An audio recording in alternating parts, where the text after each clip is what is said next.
Today marks the 70th anniversary of an iconic moment of World War II. You recognize this image of the flag raising on Iwo Jima, but it isn't quite what it seems. This really isn't the first flag raising. Here's the story behind the famous snapshot and the connection to Chicago. The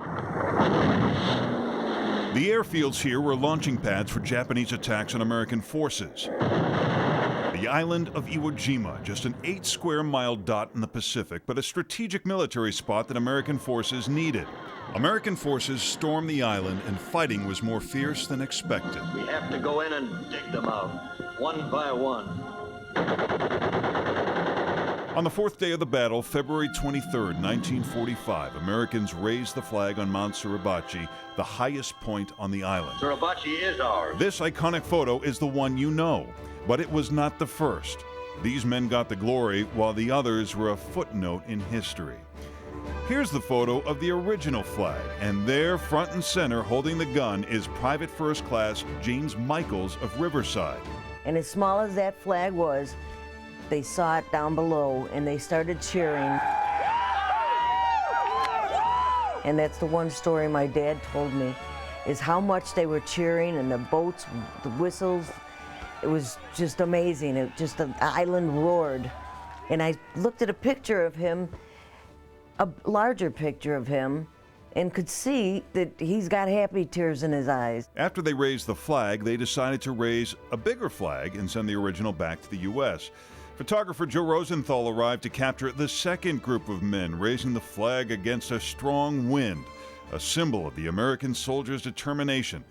The image earned the Pulitzer Prize for photography that year. 3 of the 6 men in this photo did not survive the battle. They were among 6,800 Americans and 19,000 Japanese killed in just 36 days of battle. James Michaels survived the war, but his memorable moment seemed to be forgotten. Carl and myself originally saw the movie that Clint Eastwood had put out, Flags of Our Fathers. And they never showed the original flag raising. I mean, they referred to it up on the hill, sort of in the movie, and it was like it didn't happen. We decided that after seeing that film, they didn't get enough credit, so that's what started the ball rolling. They contacted the Marine Corps Museum in Quantico, Virginia, and were surprised to discover the museum had nothing from the original flag raisers.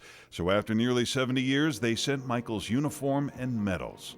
It's to honor him and to honor the men who were the first flag raisers who never got the credit they deserved.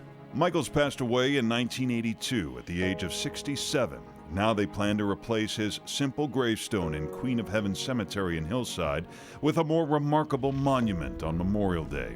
What better way to remember a lost story of heroes? We may not remember their names, but photos and monuments can ensure we will never forget their bravery and sacrifice. We've seen the iconic photo replicated in everything from postage stamps to Legos. It's symbolic of teamwork and victory. The photo with James Michaels holding his weapon and keeping a watchful eye showed more of the danger of that mission. Together, they both tell the story of Iwo Jima. Paul? Thanks, Larry.